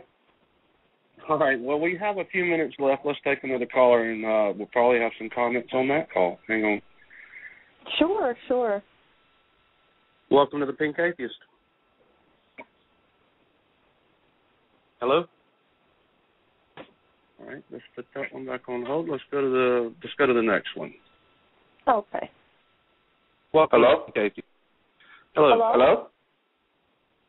Hello? Hello? Yes, go ahead. Hey, what's going on, guys? Hi, how are you? Going on? Hey, I'm fine. I had I'm an atheist. Have been for the past 3 years. And I had two things I wanted to touch on. I am a African American atheist. Okay. And first thing I wanted to touch on is it probably might sound like a weird question coming, for me, but why do you think so many African Americans the African American community predominantly accepts Christianity after all the things that have happened to them in our history? Why are they the most reluctant to just let their shields down and just embrace the same thing that was used against them? Yeah. I'll start off on this one. There are several verses in the Bible that actually tell slaves to obey their masters, and that their master is the one that controls them, so on and so forth. And I believe it just spun off from that. That once they were freed, they never really accepted it. And obviously you called the show and asked that question, so you're not going to take that offensively. I don't believe that there's a lot of the civilization that just absolutely said, you know what, we still got to keep as much of it as possible. I believe it is a short-term memory thing because actually the blacks were extremely prosecuted, and not just the blacks. There was a whole lot of slavery in other nationalities, but you obviously call in from that one side point, so I figured I'd go on that. Yeah, Rachel, you got anything to add?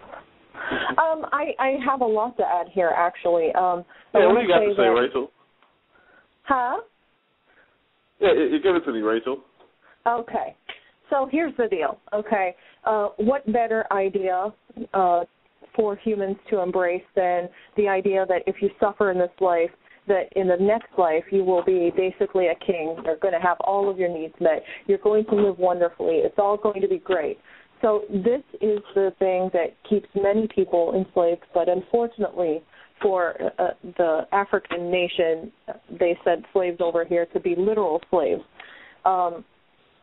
So you have this mentality. I think that they want to recoup their self-esteem, their feeling of unity and community with embracing religion, because everything about the black heritage was stolen when they came from Africa. So all that they had to embrace was Christianity. And if you look at a lot of the black churches, and I hope you're not offended by the way I'm saying that, you will see that they find a lot of community in that. And that's because they have no cultural heritage, nothing to rely on other than religion. And I think that brings them more community than anything else that they could embrace.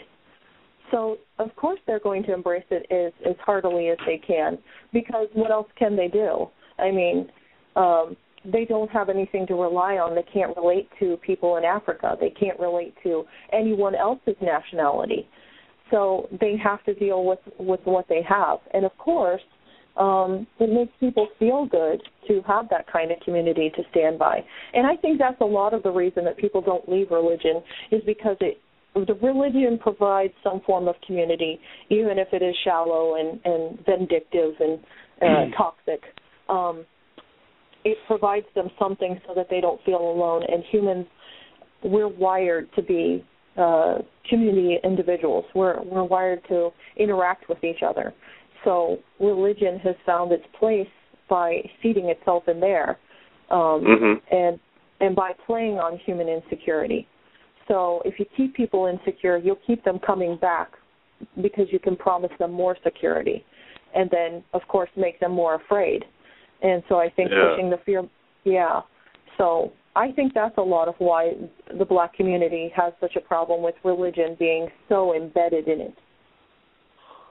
Yeah, because people always look at me like I'm weird, like it's something like abnormal, especially to see what atheists in general is looked at as abnormal, but like to be an African American atheist is like, oh my God, it's like how could this have happened to you? I just don't understand. It's like,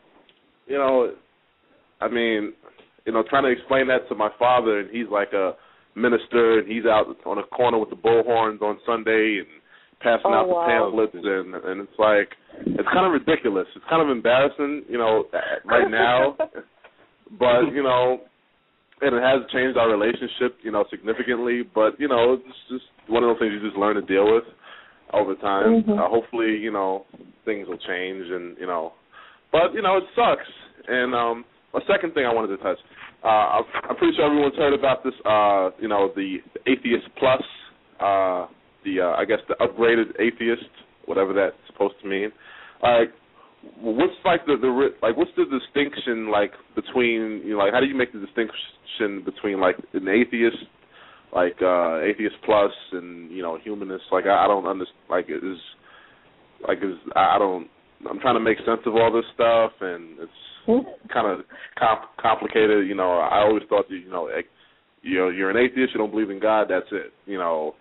Then comes this other. Yeah, they did come in with some other stuff, and someone brought that up last week on the show, and I was supposed to do some research, and I hate to say that I did not.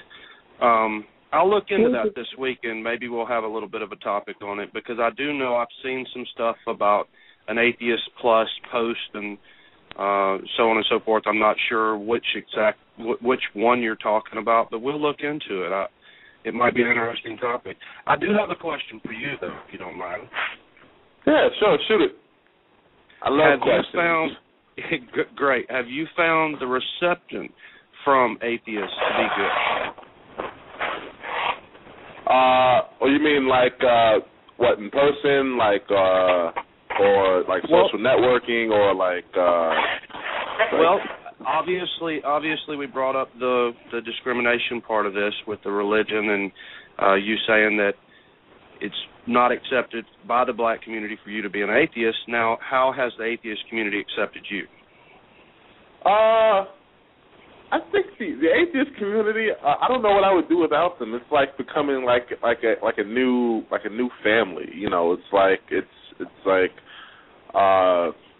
been well, for the most part, I've had I've been welcomed with open arms by all the the non-believers that I've encountered in person and through social networking. Rachel here, she's a wonderful atheist. I do enjoy her tweets. And I don't know. Although there are some atheists I come across, we do have a little friction, because you have some that don't believe in a God, but yet they still believe in something other of the supernatural, and it's kind of weird, because normally the atheists I come across are just, we don't believe in anything supernatural unless there's evidence for it, and that's pretty much that. And then people, they're 50-50, wishy-washy, and I don't know, there's friction there, and I don't really know how to deal with that, but yeah, but I get a lot of friction, mainly from the African Americans. It's like I'm a sellout or something, or there's something deeper than that. I'm selling out my race, or I don't know what that's all about. But I just can't force myself to. Well, I hate to hear that you're going through that from that community, but I'm glad to hear that the atheist community has accepted you well. That's great. That was the answer I was hoping to get. That was the answer I was hoping for. Yeah. It's been pretty dandy. You guys have a wonderful podcast. I've heard a lot of them. I'm definitely going to put this one in my top 3 next to the American Atheist. show and the what's that other one? The maybe am I allowed to promote other ones? I can't. Can I say other? You can talk. Yeah. You can talk about anything you want on this show. Yes. Oh yeah, the American Atheist, definitely one of my personal favorites. And then you got a couple of other ones out there. They're kind of wishy-washy. They don't really, the topics kind of suck. And I like the topics here. You guys, hit them hard. I like the way you handled that last Theist. He definitely needed some. He definitely needed some verbal, refreshing. Right, we're almost out of time here, so I'm gonna just wrap up real quick. All right. Thanks for your time, and have a happy Godless Sunday, you guys. Okay, you too. Thank you so much for listening. Bye-bye. All right, bye-bye. All right, guys, we'll see you back here next week, and it's been a wonderful show. Take care, everyone. Bye. Bye. Yeah.